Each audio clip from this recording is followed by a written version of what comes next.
The LA churro is just, it's kind of like a statement piece now, which is cool. It was my way of kind of being bratty. Also me being out here in LA, I love representing the city too. That is just kind of like what we're doing is taking what is traditional to somebody, but still twisting it to what we know.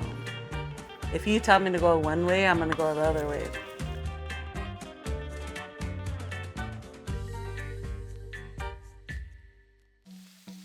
I grew up going to like games and everything. You always had those like churros that they're carrying around in the bag. Or if I go somewhere, to certain bakeries, they offer churros and they have them sitting under a heat lamp for who knows how long. And it was never like a fresh bite. That LA churro started at Cha when I first took over like the pastry department. I was very like, I don't want to do a churro because having a churro in a Mexican restaurant, you kind of fall into that gimmick. If you don't do it right, it sucks.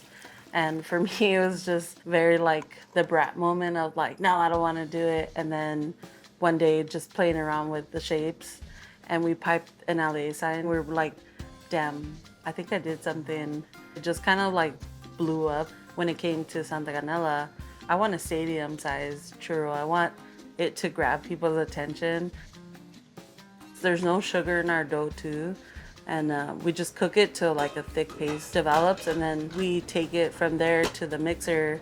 And then once that's ready, we'll bag it up. We pipe the LA, we like froze it, and then we fry it from freezer to fryer. That it held so cool and so clean that we were like, all right, this is it. This is our shape. Santa Canela is the bakery that can play with traditional things that we grew up with just through the eyes of somebody from LA.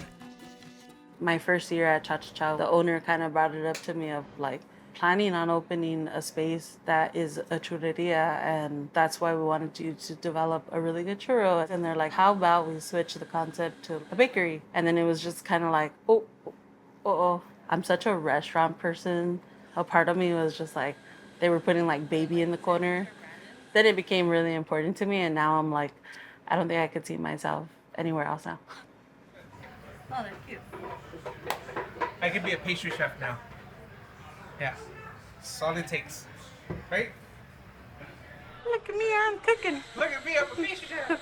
I wasn't gonna walk for graduation in high school. So my dad took me to this like trade school. My mom kind of was like, just do the medical assisting route. And I was just working in the ER for a little bit. It was just so sad to me that I didn't want to see everybody suffer. I love doing things for people that, it's going to make them happy and whatever. And at some point, it wasn't doing it for me anymore. I signed up for culinary school behind my parents' back, and nobody knew. And the only way they found out is because they sent my toolkit that they give you to my house. And then when I got there, my mom asked me, like, what is this? And she's like, oh, why would you do that? You're going to end up at a Denny's. And I always remember her telling me that I was just like, damn, that's crazy. And then somewhere my dad kind of came around and was kind of like, hey, I know you want to like bake, but if you want to learn something, you need to learn everything. He's like, so if you're going to do that, you need to learn how to cook first, and then you can do whatever you want at some point. And that's what I did. El churro que los va a sacar de la pobreza. If you love exploring authentic SoCal food and culture like the show you're watching right now, hit the like and subscribe button so you don't miss any of our new videos.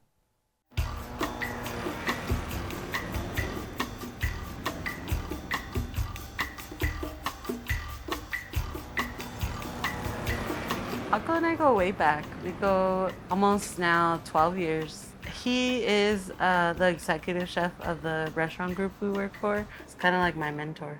I wanted to take Paco through where I grew up in El Sereno and all over LA to show him where my inspirations come from. La Aguila is one of the main panaderias in El Sereno. It's somewhere I grew up going to for the last 25 years probably. Okay, ¿no quieren pasar allá atrás a ver? Yeah. Sí, sí, hay chance. Muchas gracias.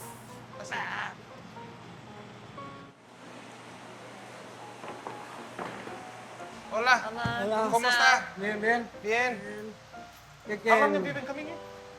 Ya más 20 años ya que vengo y nunca he entrado aquí atrás. No, yo ya tengo como 18 años trabajando aquí. ¿Y ahorita qué van a hacer?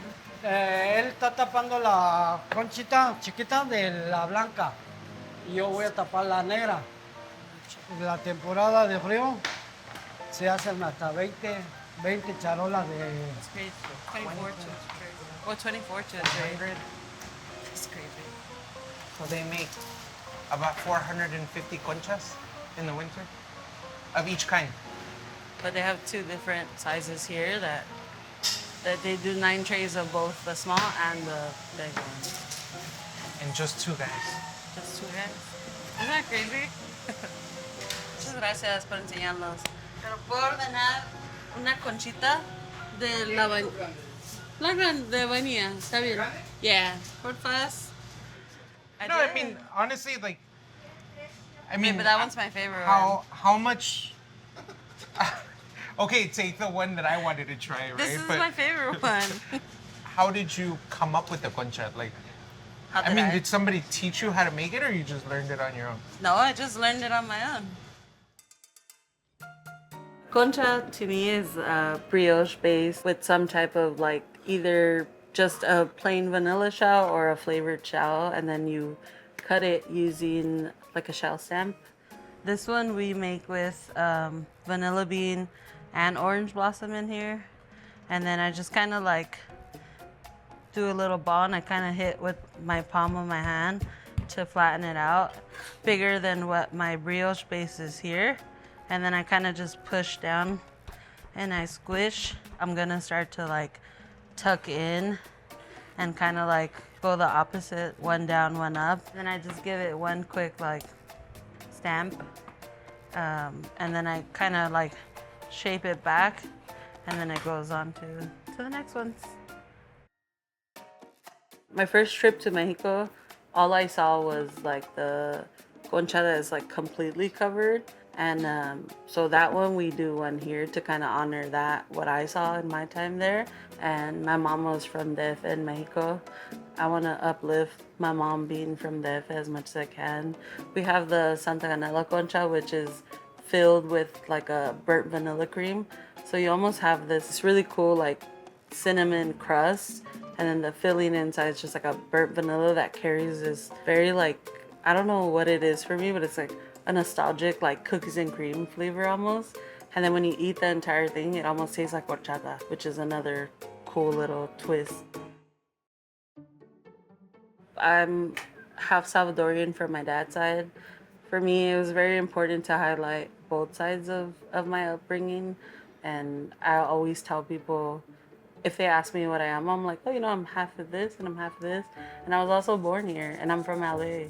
My parents had their experiences where they are, but I'm not from Mexico, so I don't really know the super deep culture there, and I'm not from El Salvador, so I know what I know from them telling me stuff and showing me things. That also me being out here in LA, I love representing the city too, that it's just kind of like getting to do all three is pretty cool.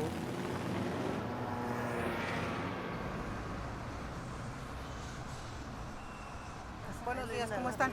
Bien, bien, ¿y usted? Bien, ¿y tú, mija, cómo estás? Bien, bien, bien. Quería traer a Paco, nunca ha venido aquí. Hola, mucho gusto. Llevo años en la comunidad, nunca la he visto, pero nunca he pasado. Ah, pues qué error, porque ya los hubiera probado.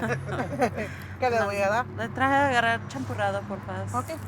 From what I know, champurrado is kind of like a old school, like a lot of people say it's like an Aztec drink, that because they needed to incorporate masa, which was always on hand for them. ¿Y en el champurrado qué le ponen? Leche, chocolate, canela y azúcar. Solamente. Y masa natural. You know, LA, you have so many donut shops here, and I feel like it was important for me to have a donut. And my favorite donut is a maple bar, and it's very subtle and it's so sweet and it's really good. But I also wanted to try to incorporate champurrado into it, which is also such a common thing for us to drink. So for me, the idea behind that donut was, how can I incorporate something that's so LA and also so like Hispanic, that it just kind of put 2 and 2, and I made the champurrado glaze, and now it's a donut.